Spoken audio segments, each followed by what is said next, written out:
Welcome to the deep dive. We're here to, cut through the noise and really get to those insights that can shift how you see things. Today, we're launching into Wisdom Unveiled, a series looking at some really profound philosophical ideas. This is episode 17, and our focus today, it's the timeless wisdom of the 12th century Persian poet and mystic, Attar.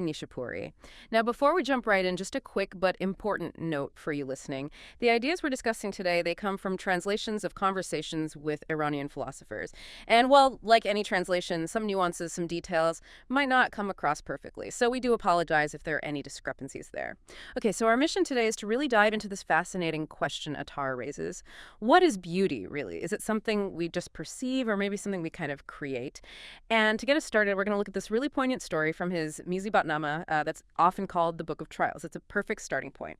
Okay, so let's unpack this a little. In Attar's Musibatnameh, there's this legendary tale of Majnun and Layla. Majnun's love for Layla was, well, it was famous, all-consuming. So much so that word actually reached this powerful king. The king was intrigued, by this intensity. So he invites Majnun to his court. And there he parades these women he calls stunningly beautiful in front of Majnun. He even says one of them is worth 1,000 Laylas. Is basically trying to tempt him to break that focus. Right.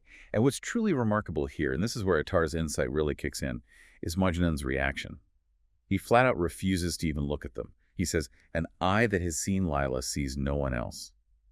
Now, this isn't just, loyalty or simple devotion. Attar sees this as something much deeper. He interprets it as a statement about the unity of existence, wadat al-wujud. For Majnun, Layla wasn't just some external person he loved. She was his essence. It's like their beings had merged into one, at least in his perception. Wow. And other versions of the story really hammer home that same idea, don't they? Like Malavi tells it, where the king asks Layla herself, why are you so captivating? And she just says, be silent, for you are not Majnun. Exactly. It implies her beauty isn't just objectively there for anyone to see in the same way. Right? It takes a certain kind of vision. Precisely. And then there's that famous line from the poet Rashi Bafki, if you sit on Majnun's eye, you will see nothing but Layla's beauty. It's like his love literally transformed his perception of reality. So these stories, they really set up this fundamental philosophical question, don't they? They absolutely do. It's that classic tension.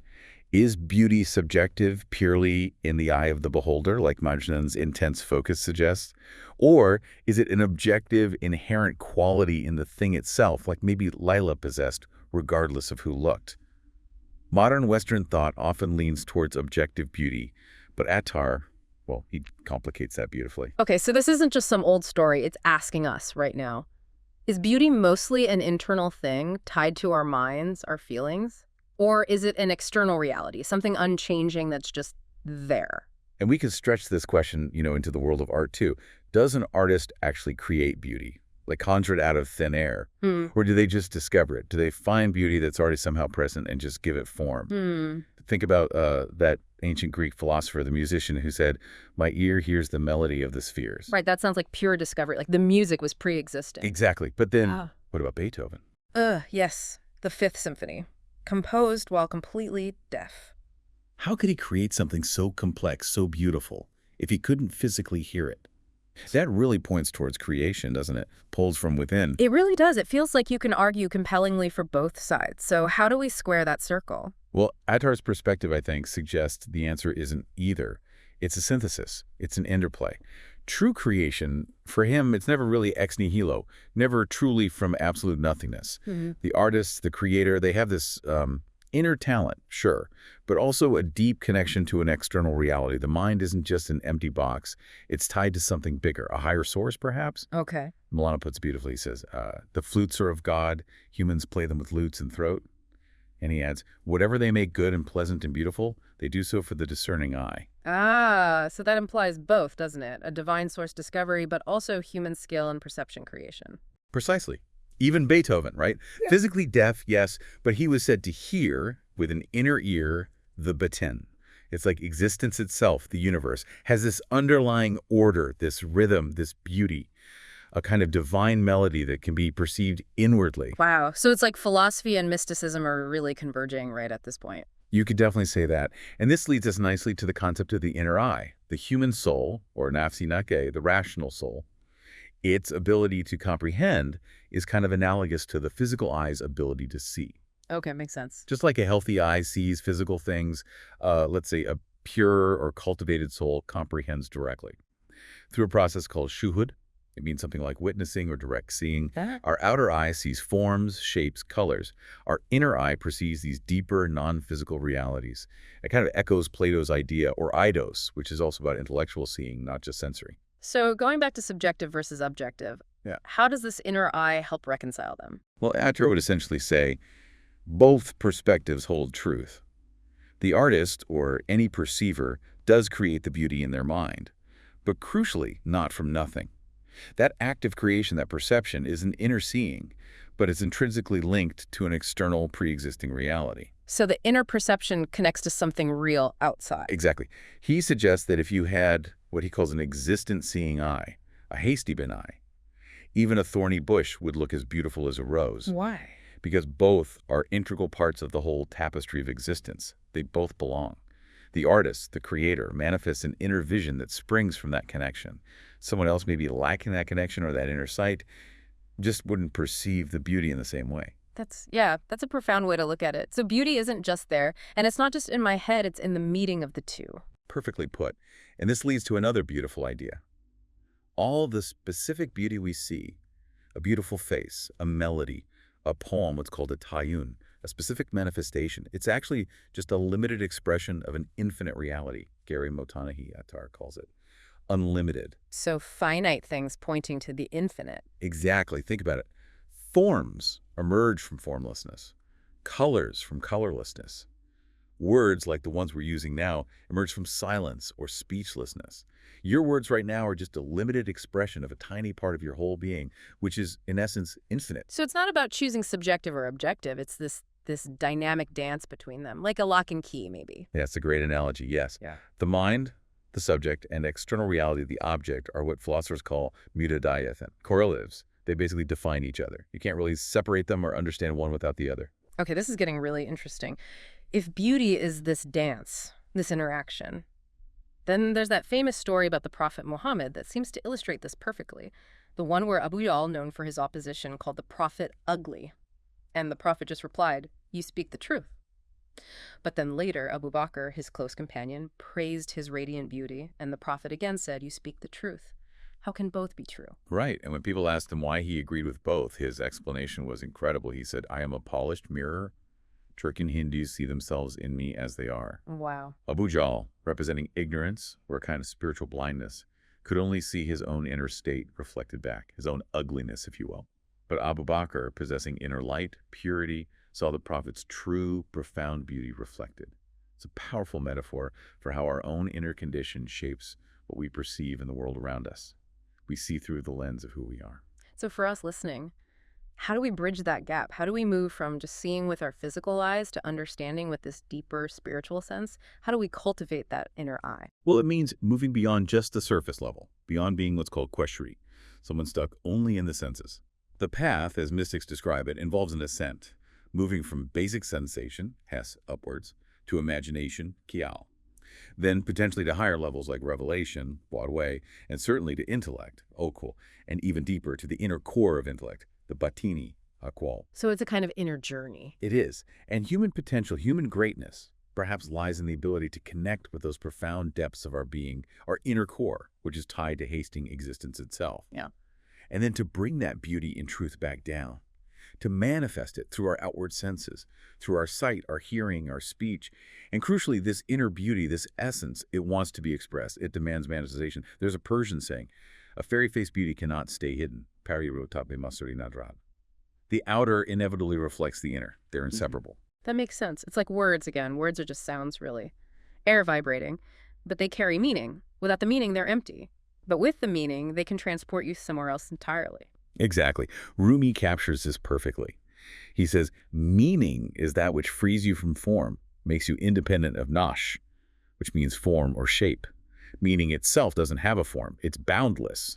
Yet it expresses itself through all forms, words, art, music, nature, gestures. But people who get stuck, who are drowned in forms, as Rumi puts it, garake suraha, they miss the whole point. They get trapped by the appearance. Real freedom, then, is stepping into that vast, boundless realm of meaning that lies behind the forms. And circling back to Majnun, this explains his love, doesn't it? He wasn't just obsessed with Layla's physical appearance, her limited form. He was seeing an infinite meaning shining through her. Precisely. And that's why no other form of beauty, no matter how conventionally stunning, could ever compare for him. He'd glimpsed the infinite in the finite. We see another example of this in the Quranic story of Zuleika and Prophet Yusuf, or Joseph as he's known in the Bible. Remember when the women of Egypt saw Yusuf? They were so overwhelmed, so struck by his presence, they unconsciously cut their own hands with the knives they were holding. Right, I remember that part. And they exclaimed, "This is no mere mortal. This is but a noble angel." Mahada Bashara. In hada ila malakun karim.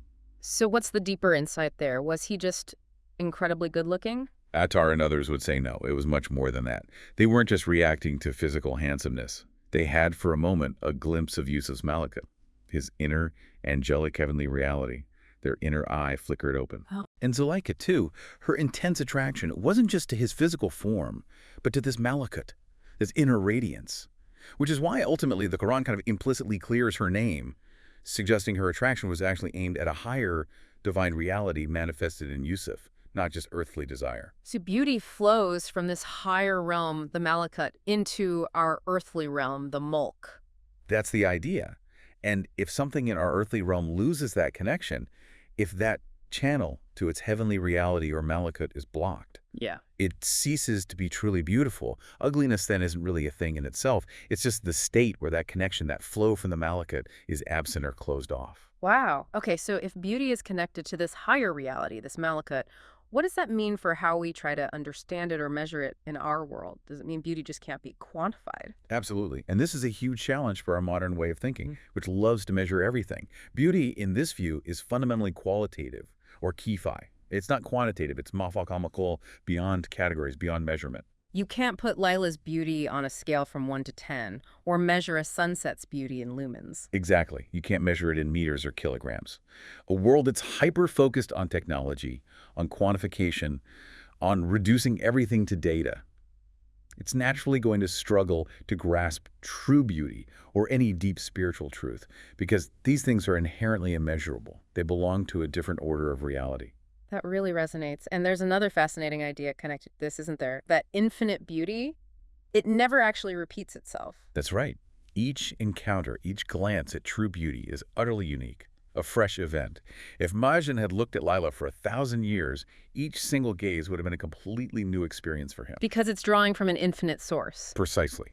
Because true beauty, being connected to the infinite, Gary Multanahy, is itself boundless and eternally new. It never exhausts itself. And love, real love, is seen as the natural response, the inevitable result of encountering this boundless, ever-renewing beauty. So as we start to wrap up this deep dive, we've really journeyed quite far, haven't we? From Attar's story of Majnun all the way to these profound ideas about reality itself. We've seen that beauty isn't just subjective in the eye of the beholder, nor is it purely objective out there. It seems to live in that dynamic connection, that interplay between our inner perception, our inner eye, and this infinite external reality. It's about maybe learning to see the boundless within the limited, the formless shining through the form. Exactly. So maybe here's a thought to leave you, the listener, with. How might this perspective actually change your day-to-day experience? If beauty isn't just about what hits your physical eyes or ears, but about what resonates with that inner eye, how could consciously trying to cultivate that existence-seeing eye, that Haste-Ibn eye, transform how you perceive the ordinary things around you? A tree outside your window, a piece of music you hear, maybe even just a simple conversation you have. Perhaps the real depth of beauty isn't something you can measure or compare, but it lies in that feeling of connection to something infinite. Maybe even just taking small moments for focused, intentional presence. Maybe that helps open the inner eye just a little bit, allowing you to see the profound beauty that underlies all of existence, making each moment feel, well, truly unique and alive. That's a wonderful thought to ponder. Thank you for that journey. And thank you for joining us on the deep dive. Until next time, keep seeking, keep pondering, and keep unveiling wisdom.